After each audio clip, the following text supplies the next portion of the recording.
Blog Talk Radio. Hi, everyone, and welcome to Franchise Interviews. This weekend is the 17th Annual Franchise Expo in Washington, D.C., and Don and I are both going to be there at the show. Today you're going to get to hear from the founder of FranchiseWorks.com, Terry Corkery. And Terry gives his advice to aspiring entrepreneurs looking to buy a franchise, as well as gives some great, fantastic tips on attending the franchise shows. So hope you enjoy this show, and perhaps we'll see you in Washington, D.C. this weekend. .com, and Terry's going to give prospective franchisees some advice on what to look for when buying a franchise. Terry, welcome to the show. How you doing, Marty? Good, Terry. Joining us is my co-host, Don Johnson, who's also the president of Diamond Financial Services of New Jersey, and I know you wanted to say hi to Terry, Don. Yeah, hey, Terry, thanks for coming on the show. I appreciate it. I wanted to ask you, what's the name of that impressive franchise financing company you have on your website? I was on your site the other day. You know, people ask me all the time, and for some reason I get stumped on. Is it franchise funding? Okay. Diamond Financial? Okay. That's it. They're probably two of the best companies I know. That's okay, good. Excellent. We'll give you a little extra time today. Okay, great. Absolutely. Thanks for having me, by the way. Yeah, well, like I've told you, seriously, I've been advertising on Terry's website for a couple of years now, and I've been on, I've been on several of the websites, and Terry's site, FranchiseWorks.com, I definitely feel is the best for quality results and service. And absolutely. You've done a real good job with the website, Terry. And I appreciate that. Thank you. Yeah. And the next week we'll be seeing you at the franchise show, the right. IFE, and later on we'll be giving people again information on the show. And you're going to be working hard at the show, right? I always do, Don. Okay. I would say, Terry, I was joking around with Don. I said, when you go to the shows, go hungry, because there's just so much food there. I walked out of there last year with a stomach ache, and I think I gained 5 pounds. So. Well, that's always a good show to go to if you're looking to grab some pizza or maybe a Absolutely. sandwich as you're walking around. They even have dessert with ice cream and. I would agree with that. I know. Everybody's showing off their stuff. Yeah. That's right. Absolutely. Yeah, Terry. Again, I want to thank you for coming on the show today. Congratulate you on the success of FranchiseWorks.com. I've been following you guys for a long time. I remember when you guys first came out in 1999. So, congratulations on all that success. I think it's fantastic. Thanks. How did you get involved in franchising, Terry? I know it was an interesting story. Well, I guess it goes back to 1987. I don't want to make the story too long. But really, my background was I was an auto mechanic. Okay. By trade. And the company I was working for at the time was really getting involved in franchising. It was an engine company.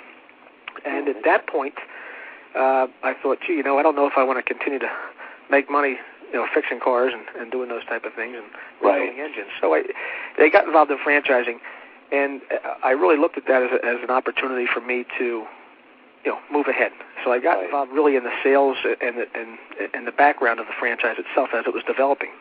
And, that was my head start into the franchising industry. But prior to that, I really didn't know anything about it. Interesting. So that's okay. Why did you start FranchiseWorks.com, Terry? Well, that was, again, working for that company. I went to work in sales and development for a couple other different companies. And I'll go back in 95, I think. Even before that, I was getting calls for people to advertise when I was working for these companies in sales, and they said, do you want to advertise on our website? Right. And I thought to myself, internet? Who the heck has the internet? This is before AOL. Exactly. Right. AOL really kind of brought the internet, I think, to the masses of people. I would agree. Everyone at home look at that. So at that point, that's really when I saw the change and said, this is interesting. I should really start getting involved in the advertising end of the franchise industry, because from the print media standpoint, the leads were kind of going down a little bit as the internet grew. Right, absolutely. So by the time it was 99, even though print media was still very good, it was declining as far as people researching on the internet, people looking at information. I thought, what a great opportunity. Right. That's something. And it's probably the number one source now, Terry, I suspect, right? As far as prospective franchisees looking for a franchise, would you say most of them go on the internet? Yes. There's been a study done, and it's actually for the last 5 or 6 years has been the number one source for people looking, even for franchisors, getting leads. Right, absolutely. The internet has been so.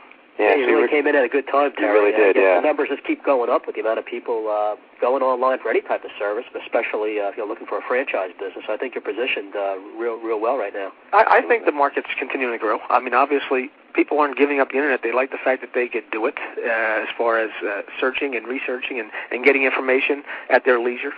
Exactly. So it's a great resource. I would agree with that. Absolutely.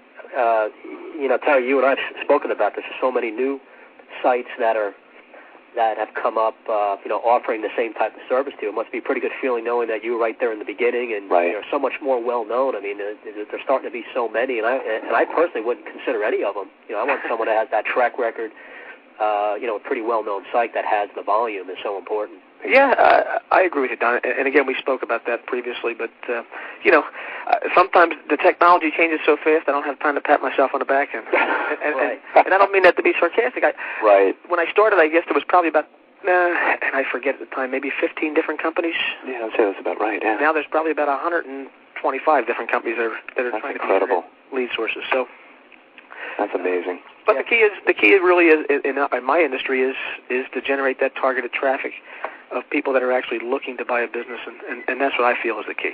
Right, absolutely. So obviously, Terry, you're an entrepreneur, but what advice would you give to other entrepreneurs looking to buy a franchise? Let's start, say, at the franchise show coming up next week. You've done so many of the shows. What advice would you give to someone going to the show? I would say to someone, definitely attend the shows.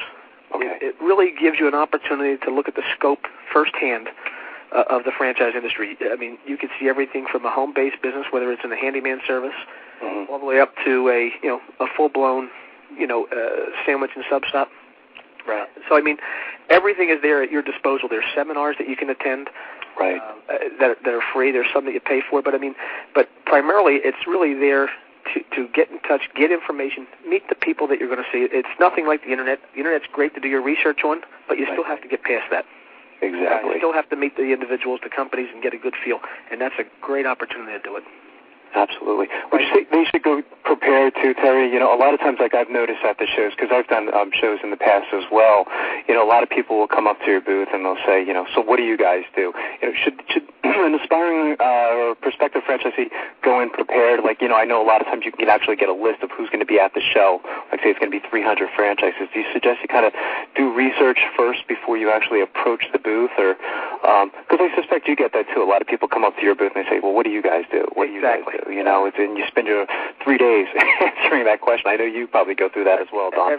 All the time. But, the best thing that you can do for the franchise company, quite frankly, is go in there prepared. And what I mean by that is, I'll give my site a plug for a second. There's a trade show listing. I mean, you can get a free registration to go to the show on our site and so forth. But more importantly, you can get the listing of the franchisors that are going to be there. Right. It kind of gives you an idea of what to expect. You're not going in there looking for a company that's not going to be there and have to settle for something else. At least you know ahead of time what's going to be there, who's going to be there.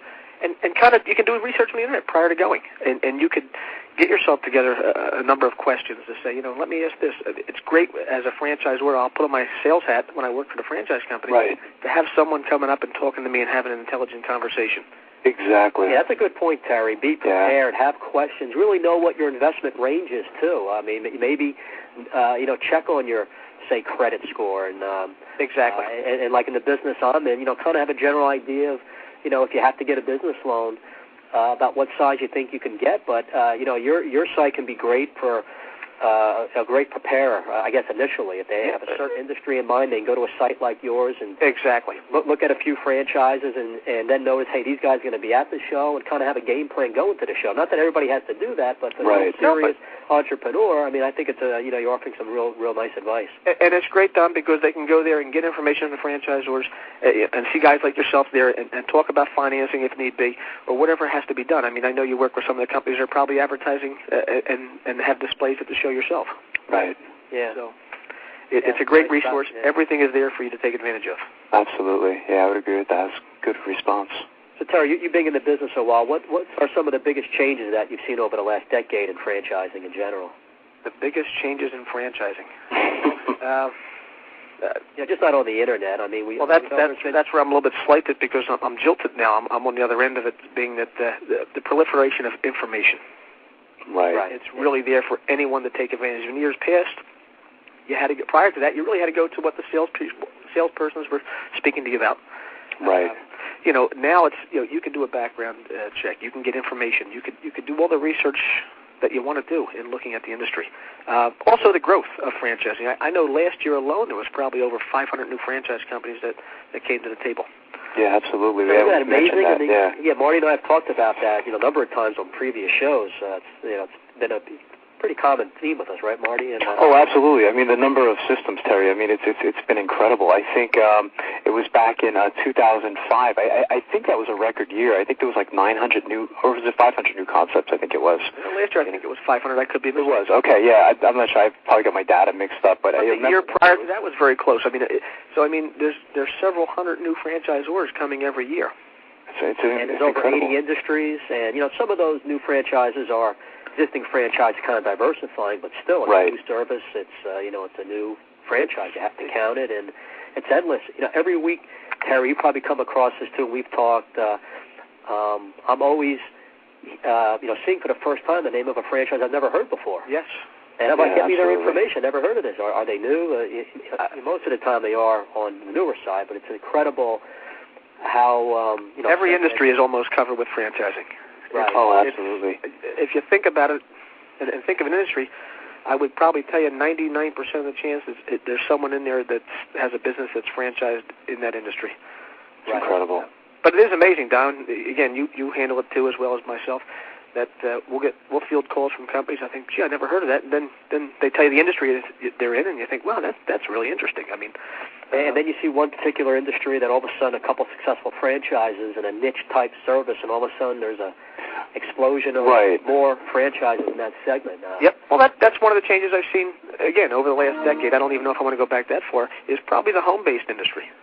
Right. It seems that there's been a lot of home-based franchise companies come up in the last few years.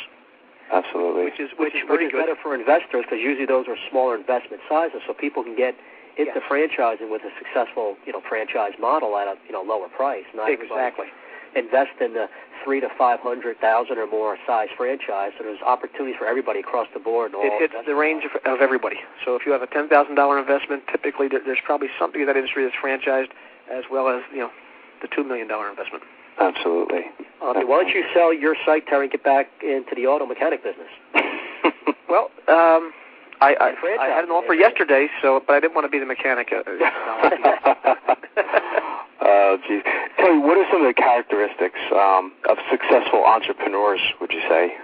Well, obviously, I think drive is probably one of the key features for someone looking to get in business. Obviously, you have to have that drive. You have to have, if you're married, you have to have the support from your spouse. Because we've heard that before, too, from guests on the show.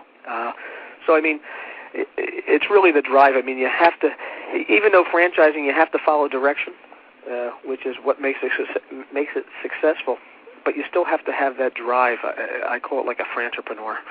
You still have to be, you have to be an entrepreneur at heart, but you still have to be able to follow that system. Absolutely. You have to be motivated and just realize you're not automatically going to make money. You follow the system most likely, but you're going to have to work hard. Exactly. And if you're looking for a change in the system, you really have to prove it. I mean, most franchisors are not looking for the franchisee to change, although some of the changes do come from the franchisees that make the business successful. Right. Yeah, absolutely. We were reading a story, it was a couple weeks ago, Terry. I don't know if you remember this, Don. We were talking about the filet of fish, the guy that started the filet of fish for McDonald's. He was competing against Ray Kroc. I guess it was with the hula burger, which was like a pineapple, and the filet of fish was attributed to a franchisee, actually. A lot of those things from the McDonald's were attributed by franchisees. The franchisees. Absolutely. That's something. That was an interesting story. That was a great around story. The time of Lent, and they wanted to go with a non-meat type of food, and that person happened to put together a real nice fish sandwich that became a staple at McDonald's. Sure has. Right, absolutely. Terry, what do you like most about franchising? Well, I think it gives everyone a level playing field. And what I mean by that, whether you have and this may sound silly, a ninth grade education, if you been through college or high school or a doctor, it doesn't make a difference. Everyone has that same opportunity to be successful. Because to me, the key features in the franchise, in purchasing a franchise, would be, number one, the system. Obviously, there has to be a system in place. Number two, the support that's in place for you to be successful. And obviously, as the franchise grows, the name recognition. I mean, they're probably the three key features you're buying a franchise for. And I think it gives everyone that opportunity to utilize those. Just find that structure and successful business model. And yep. So again, I think it fits everyone. It doesn't discriminate. Anyone can do it and be successful in the franchise system. Absolutely. So you're doing the show, Terry. I mean, I'm sure you get all kinds of questions. Do people talk to you and ask you questions about, what should I, as far as my due diligence and investigation to a franchise? Do you get that sometimes? Yeah, I do. And I try to direct them. If someone is really not sure of the type of business they're looking at, obviously I direct them to the site without question. But also involved with that, and you asked earlier about another thing that's changed in franchising is probably the consultant event, or the consultants, or the brokers. Right. It used to be called brokers, now they're consultants. But I'll direct someone to a consultant or a consulting company, because they're looking at information that doesn't cost them a nickel. They can talk to the guys and really kind of, I don't want to say a litmus test, but speak to them and present opportunities that maybe they thought they weren't looking at the time. Right. So it kind of opens their eyes to other industries. Right. The consultant is interesting because someone can go to them if they have a specific industry in mind.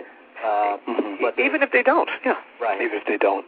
Exactly. I mean, typically, if you know what you want to do, and you're saying, "Gee, let me get into a business, and here's what I want to do," and I'm looking, and you kind of contact those companies. But if you say to yourself, I want to get in business, but I don't know what's hot, I don't know what I want to do with a specific industry, you'll go to a consultant, and they can kind of see, what strengths you can utilize, and maybe open your eyes to a different industry that you'll be successful in. Right, absolutely. Talked earlier, there's so much information out there and get to be pretty confusing. There's so much due diligence, and so here we're kind of plugging consultants, but it's definitely they have their place. I mean, I think it's good. Anytime you can get information before you go in business is great. I mean, obviously, after you're all said and done, I think you should contact an attorney, obviously with a franchising background, to go over the UFOC and that information, because obviously you need to get the right guidance. Absolutely, yeah. We had a whole show dedicated to that too, Terry. And the importance of hiring a franchise attorney. And don't believe everything you're told, obviously. Absolutely. but it gives you the opportunity to look at that information and talk with the attorneys. That again, I suggest always speaking with an attorney who has a background in franchising, because they know the laws, they know what can be changed or what can't be changed. So it's a great asset. Absolutely. Do we have time for another question, Marty? Yeah, two more, and then I guess we'll end the segment. And then we'll go. You're done with me, huh? Now I'm teasing. You can see the rest of the show, Terry. You just hang out with us if you like. You've been in franchising for a while, like we've just discussed, Terry. I'm sure you have a couple interesting things that's happened to you since you started FranchiseWorks.com. Come on, give us a good story. Well, I don't necessarily know there's stories in particular, but I will say this. I was, and this sounds silly, I was young getting into franchising, and I thought, guys are in sales, they're trying to sell people things. But I was really surprised that the people in the industry really do care. I mean, in a sense of there is a sincere effort to make franchisees successful. There's a lot of good people out there. I've met a tremendous amount of good franchisors that really do care about the franchisees being successful. It's not a matter of just selling a franchise. It really is absolutely something that they want to make their franchise successful, and obviously the franchisee is just as successful as they are. So I mean, them more as family, and looking at long term rather than just trying to bring anybody into the system to get that franchise fee. Exactly. Right. Exactly. It wasn't a matter of just getting that franchise fee. It was a sincere desire to be successful and have the franchisees being successful. I mean, that's probably the most interesting thing that I found out in the years in franchising. Yeah, that's a good point. I also have a lot of respect for the franchisors who, just don't go out and try to just make build up the numbers real quick. Don, they were entrepreneurs themselves at one time. Right. They were somebody that started something because they started a business and decided to build on that business and franchise it because there was a niche in the market. I mean, so they worked real hard to get it to that point. And you always have to keep that in the back of your mind. Absolutely. Like, there's no pressure. It's take all the time you need to investigate, and if it's a match on both sides, then there's a strong chance that marriage is going to last. And you have to be comfortable. Right. Absolutely. Yeah, I would agree with that. I mean, it's a disaster if a franchisor gets involved with the wrong franchisee too, Terry, because it ends up in that UFOC document, which cannot be a good thing. Which can be a headache. Exactly. So. Absolutely. Yeah, Terry, what's the best way to get in touch with you? Obviously, is going to, is it franchiseworks.com? Franchiseworks.com, obviously. Okay. All the information, there's a contact form in there if you need to speak to me. There's the phone number there that if you need to speak to us. I don't want to plug my numbers. No, actually, you can give your number too, Terry. That's fine, yeah. Or, what we could do, we'll also put a link, it should be up there on the show page. Okay. They can actually link to franchiseworks.com, and again, it's a fantastic website. Again, there's information on franchisors, obviously franchise companies, information about financing from guys like yourself, Don, as well as trade show information. If you can't make the show in Washington, there's other shows that are held in different parts of the country that you can get information on from a schedule. Sometimes smaller regional shows, sometimes some of these regional shows there. Companies have shows. And right. Also, Terry, what booth are you going to be at for next week's show? Oh, yeah, that's a good question. Don, you're asking me a question I don't... I'm terrible. I don't have my booth number. Don can tell you that. I think if they go to find your booth, Don, probably look to the right and I may be there. What do you think? I don't know. Someplace in that same section. 938, where Diamond Financial will be. And there you go. And then I'll tell you exactly where Terry's going to be. Don, do you know what number I'm going to be in? You should find out. Yeah, I think I should, right? We'll put that on our show. Actually, we can put that on the show page too, Terry. Yeah, we can put that up there. If you email that to me, or you can give me a call back, and I'll put that right up there. And if you want to attend the show in Washington, just so your visitors, your listeners know, right? They can go to our website. Okay. There's a link there that they can get a free pass to attend the show in Washington. That's great. So they can click on that and fill the form out and get a free pass. Absolutely, and this saves them some money too. I think it was like $20 to get in. About $25 a day to get in. So yeah, absolutely. That's always fantastic. So that's great. I would certainly take advantage of that. So again, Terry, I want to thank you for being on the show today. I think you guys have a fantastic website. It's very informative, and I look forward to your continued success. And I guess Don and I will both see you in Washington as well. You'll see me there, and seeing you, Terry. And I look forward to seeing you. Don, you owe me a dinner, I think you said, right? You. No, I'm teasing you. It was good speaking to you guys. Thank you very much. Thanks, Terry. You have a great day today. I appreciate it. You too. Okay, take care. Terry, bye-bye. Take care.